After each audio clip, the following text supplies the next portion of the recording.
आज मैं अपने दीक्षा के समय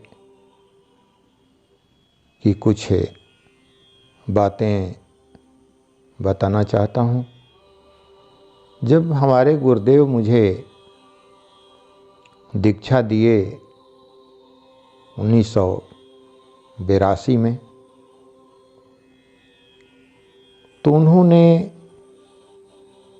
दीक्षा के पूर्व एक वाक्य बोला था, ब्रह्म को पकड़ने की कोशिश मत करना, ऐसा प्रबंध करना कि वो तुमको पकड़ ले।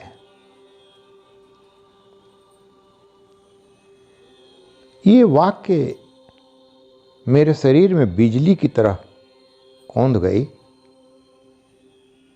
यानी कि ब्रह्म के लिए कुछ करना ही नहीं है, ऐसा स्वभाव बनाना है जो उनके अनुकूल हो। जब उन्होंने दीक्षा दिया तो उस समय उन्होंने संकेत किया, देखना, देख के खाना खाना और खिलाना तो देखना मत। उस समय मैं समझा नहीं कि इसका अर्थ क्या है। जब गुरुदेव से मैंने पूछा कि गुरुदेव, बगैर देखे तो कोई खाना खाता नहीं और बगैर देखे लोगों को खिलाना हो तो ये भी उटपुटांग लगता है। गुरुदेव ने हंसते हंसते कहा, समय आएगा तो पता चलेगा। समय बीतते गया,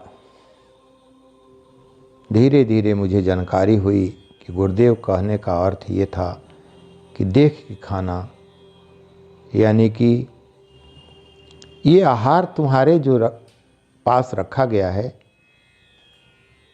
वो ये कहाँ से आया है, कौन लाया है, किस भाव में लाया है। अगर वो सही कमीनी करके लाया है और भाव भी उसके सही हैं तो तुम आहार ले सकते हो। पहले भी मैं कह चुका हूँ कि बनाने वाले की आहार का जो निर्माण करता है उसकी मनोवृत्ति पर निर्भर करता है कि उस आहार का गुण शरीर में अवशोषित होगा कि दोष अवशोषित होगा। अन्न वही है, अगर बनाने वाले का और खिलाने वाले का विचार सही नहीं है तो उस अन्न का जो दोष है वो खाने वाले के शरीर में प्रकट होगा। अगर बनाने वाले का, खिलाने वाले का भाव सही है और सही वो कमीनी करके लाया है तो वही अन्न का जो गुण है वो खाने वाले के शरीर में अवशोषित होगा। बहुत बड़ी चीज है, रहस्यपूर्ण ये विषय है। शास्त्र कहता है कि भगवान के अलावे तो कोई भोजन करा ही नहीं सकता है किसी को। भगवान ही भोजन सभी जीवों को कराते हैं, कोई करा नहीं सकता। ये गजब उटपुटांग लगता है ये, इस पर विचार करने पर। लेकिन विज्ञान के आधार पर भी देखा जाए और योग के आधार पर भी देखा जाए तो पता चलता है कि बात सही है। कैसे सही है, थोड़ा विचार करें। किसी भी जीव का शरीर, चाहे पौधा हो या कोई भी जीव हो, उस शरीर का विकास तभी संभव है जब उसमें आत्मा हो। आत्मा के निकल जाने पर शरीर का विकास रुक जाता है। और शास्त्र कहता है कि आत्मा परमात्मा का अंश है, यानी कि परमात्मा का अंश उस जीव में होता है तभी उसका पंचभूत तत्व वृद्धि करता है। और जब पंचभूत तत्व वृद्धि करता है तो उसी पंचभूत तत्वों को हम आहार के रूप में लेते हैं। पौधा का शरीर बढ़ने लगा, मरा हुआ पौधा, आत्मा निकल गई जिस पौधे से, वो पौधा विकास नहीं कर सकता।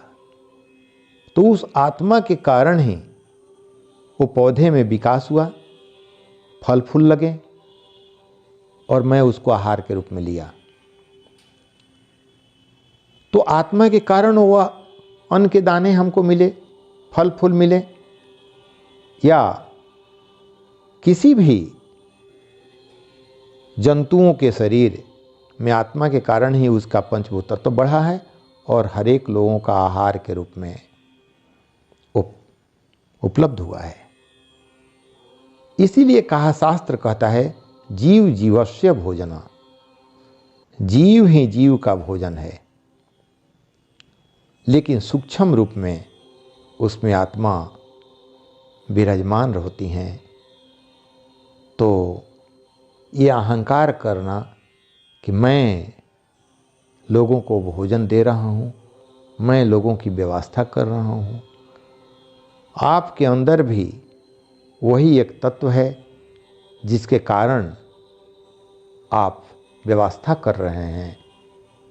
अहंकार पतन की तरफ ले जाता है। इसलिए हम लोग कार्य करने का अधिकारी हैं। भगवान श्री कृष्ण गीता में भी कहते हैं कि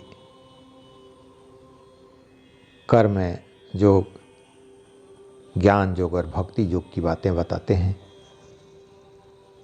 ये कर्म योग, ज्ञान योग और भक्ति योग हमको मुक्ति प्रदान कर सकता है। मुक्ति का मतलब ये नहीं होता है कि मैं कहीं स्वर्ग में चला जाऊंगा। स्वर्ग का अर्थ भी मैं बता चुका हूं पहले। मुक्ति का मतलब होता है मन मुक्त हो गया है। मन किसी चीज में फंसा हुआ नहीं है। तो अगर मन मुक्त हो गया है, क्योंकि शास्त्र कहता है मन के जीते जीत और मन के हारे हार। मन अगर मुक्त हो गया है तो मन जीत गया है।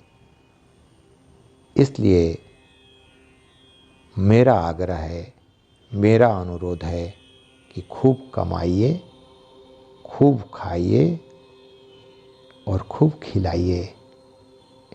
क्योंकि हमारे पूर्व के महान संत परमहंस जी, स्वामी रामकृष्ण परमहंस जी अपने शिष्य विवेकानंद जी को एक बार कहा था, जब विवेकानंद ने कहा कि मुझे समाधि की अवस्था में ला दीजिए, तो कहते हैं कि नरेंद्र, मुझे पता नहीं था कि तू इतना स्वार्थी होगा। तुम समाधि के आनंद लेना चाहते हो और इतने जीव भूखे मर रहे हैं। विवेकानंद को ये बात अंतःकरण में बैठ गई और वो जब तक जिंदा रहे, चलते रहे। उनके जीवनी में एक वाक्य है, जब तक भारत का एक कुत्ता भी भूखा रहता है तब तक मैं कार्य करूंगा। यानी कि वेद में भी लिखा है कि अन्न ही देवता है। अन्न मिलेगा तभी तो आप जिंदा रहेंगे। इस व्यवस्था के लिए स्वामी जी ने शिकागो तक की यात्रा की, लेकिन उनको निराशा ही मिली। इसलिए मेरा आग्रह है, आप जहाँ हैं वहीं कुछ अच्छा करने का प्रयास करें, ताकि आपका परिवार, आपका समाज, आपका देश और ये दुनिया उत्थान की तरफ, विकास की तरफ अग्रसर हो। सभी आनंदित हों, सभी सुखी हों और सभी अपने अपने जहाँ से आए हैं, जिस धाम से आए हैं, वहाँ लौट जाएं, सकुशल लौट जाएं। यही मेरी कामना है।